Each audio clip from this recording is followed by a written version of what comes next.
Dear students, continue कर रहे हैं जेईई एडवांस 2020 का क्वेश्चन नंबर 5 एंड 6 का सोल्यूशन देख रहे हैं। यहाँ पे क्वेश्चन नंबर 5 जो आ रहा है वो देखते हैं। Let C1 and C2 be two biased coins such that the probabilities of getting head in a single toss are 2/3 and 1/3 respectively for C1 and C2, and suppose alpha is the number of heads that appear when C1 is tossed twice and independently, and beta is the number of heads that appear when C2 is tossed twice and obviously again independently.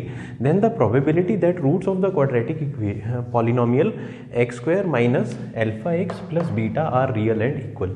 अब real and equal roots की जो condition होती है that we know that is d equal to 0. अब d equal to 0 से बच्चों हमारे मन में सीधा आ जाएगा कि अल्फा स्क्वायर किसके बराबर होना चाहिए, 4 बीटा के। ठीक है, अब अल्फा बीटा क्या है, number of heads when C1 is tossed twice and beta is number of heads when C2 is tossed twice. देखिए हेड वाला जो होता है ट्वाइस वाला, उसके 4 ही केसेस होते हैं, head head head tail tail head and tail tail. ठीक है, अब यहाँ पे अल्फा की वैल्यू यानी कि या तो 0 1 2 हो सकती है, बीटा की भी 0 1 एंड 2, नंबर ऑफ हेड्स के यही चांसेस हैं उन 4 केसेस में। ठीक है ना, तो यहाँ पे हम अल्फा के लिए क्या क्या रख सकते हैं कि इफ अल्फा इक्वल टू 2, अगर अल्फा 2 रखें तो बीटा क्या हो सकता है इस इक्वेशन से 1। अदर चॉइस जो हमारे पास हो सकती है, हम खुद सोचेंगे यहाँ पे, वो हो सकती है अल्फा 0 एंड बीटा तब क्या हो जाएगा 0। यानी कि सिर्फ इन्हीं 2 चॉइसेस से बेस्ड हमने प्रोबेबिलिटी निकालनी है और उस प्रोबेबिलिटी का हमें आंसर देना है।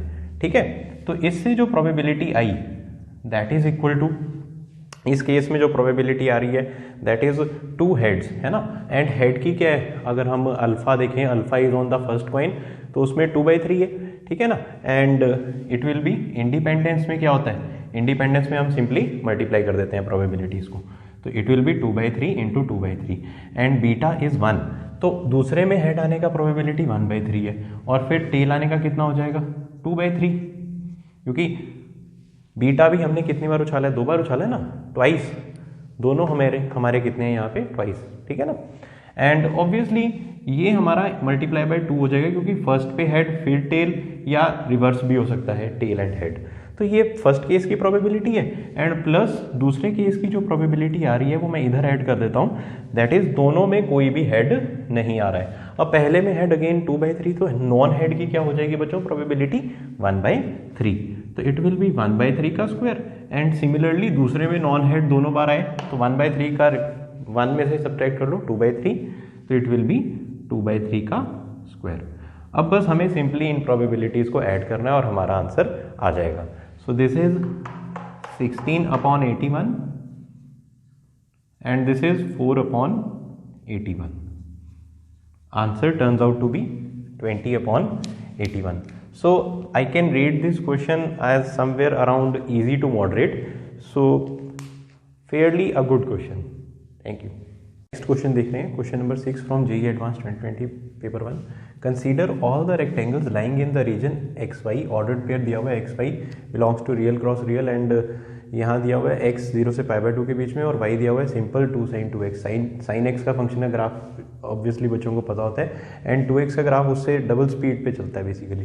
ठीक है ना, and having one side on the x axis, उसकी एक साइड x एक्सिस में ऐसे रेक्टेंगल्स होंगे उस ग्राफ के अंदर, साइन वाले ग्राफ के अंदर, and the area of rectangle which has the maximum, ठीक है ना, maximum perimeter among all such rectangles is. ठीक है, सबसे पहले इस क्वेश्चन में हमें ग्राफिंग पता होनी चाहिए, how can we little knowledge, है ना, तो how can we graph this 2 sin 2x। अगर हम देखें तो हमारे पास x 0 से π/2 दिया हुआ है,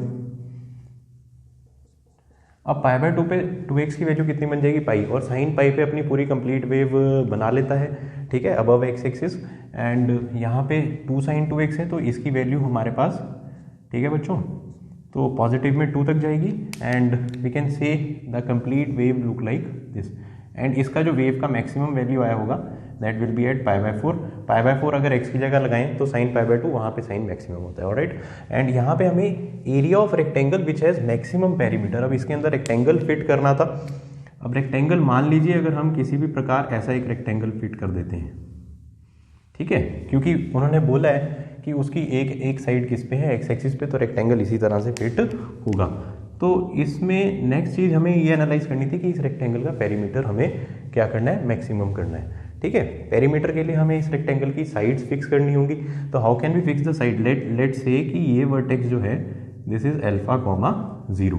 अब इतनी सी दूरी अगर अल्फा है तो सिमेट्री से ये दूरी भी जो होगी अल्फा होगी, बिकॉज ये 90-90 है और ये शेप भी सिमेट्रिकल है, ठीक है ना, रेक्टेंगल भी। एंड तो हम ये कहेंगे कि if this distance is also alpha, तो दिस पॉइंट विल बी पूरे π/2 में से ये अल्फा निकाल दो, so this point will be π/2 minus alpha and comma 0 because it lies on the X axis, ठीक है। Considering this point we just need now we will easily now get the breadth of the rectangle will be, breadth is easily obtained π/2। see यहाँ से लेके यहाँ तक π/2 minus alpha है और इतना सा अल्फा है, तो उसमें से अगर इसको निकाल दें तो ब्रेड्थ आ जाएगी रेक्टेंगल की, राइट। तो that will be π/2 minus alpha minus this alpha length, so ये आ गया हमारा ब्रेड्थ आ गया, so this will be π/2 minus 2 alpha. For getting this length हम बस यही अल्फा की वैल्यू अगर इस कर्व पे, क्योंकि ये अल्फा एब्सिसा भी होगा और वो इस कर्व पे लाई कर रहे हैं 2 sin 2x, तो हमारे पास जो लेंथ आएगी we can easily find this length by putting in the value of y is 2 sin 2x, 0 से 2 sin 2x y उनके बीच में, तो इनसाइड द रीजन की ही बात हो रही है, राइट।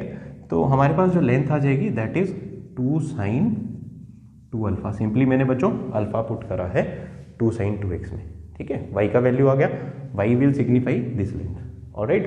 तो मेरे पास लेंथ एंड ब्रेड्थ दोनों आ गई हैं। अब मैं पेरीमीटर इजीली निकाल सकता हूं, that is 2 times length plus breadth and that will be 2 times π/2 minus 2 alpha plus 2 sin 2 alpha. Next is just to maximize or minimize we just know that we can differentiate, तो dp/d alpha constant को हम यहाँ बाहर रख लेते हैं 2, this will vanish and ये आ जाएगा -2 and this will be +4 cos 2 अल्फा। We will equate this to 0 in order to get the local max और लोकल मिन, ठीक है। पॉइंट ऑफ मैक्स और मिन आ जाएगा हमारे पास, क्रिटिकल पॉइंट जिसे कहते हैं। तो cos 2 अल्फा हमारे पास क्या आ गया बच्चों, that is equal to half. तो cos 2 अल्फा हाफ है, तो यहाँ से 2 अल्फा हमें इजीली दिखता है 60 डिग्री, ठीक है ना। अब 2 अल्फा अगर 60 आ गया तो समझ लो क्वेश्चन खत्म हो गया। क्यों? क्योंकि उसे पेरीमीटर में नहीं, हमने तो बस एरिया निकालना है, area of rectangle. So area is length multiply by breadth, so that will be 2 sin 2 alpha is 60 and what is breadth π/2 minus 2 alpha, π/2 को 90 लिख लो, ठीक है ना। अच्छा आंसर पाई में है तो पाई में ही लिख लेते हैं इसको, π/2 और 2 अल्फा कितना आया 60 कितना होता है हमारे पास π/3, so this is 2 times √3/2 and easily हम ये निकाल सकते हैं 90 माइनस 60 कितना होता है 30, तो दैट इज π/6। तो √3 π/6 अगर हम यहाँ पे देखें ये कभी नहीं बनेगा, ये इंटू √3/√3 कर दो तो ये √3 π/6 बन सकता है, ये तो कभी नहीं बनेगा, इंटू √3/√3 कर दो तो 3 π/2 √3 बनेगा। तो सी ऑप्शन यहाँ पे जो होगा बच्चों वो हमारा करेक्ट आंसर है, राइट। तो again I can say this is a good amalgamation of graphic and application of derivative, typically maxima and minima. So a good question from JEE advanced and I can rate this question maximum of medium level, कहीं से भी ये difficult level का question तो नहीं है।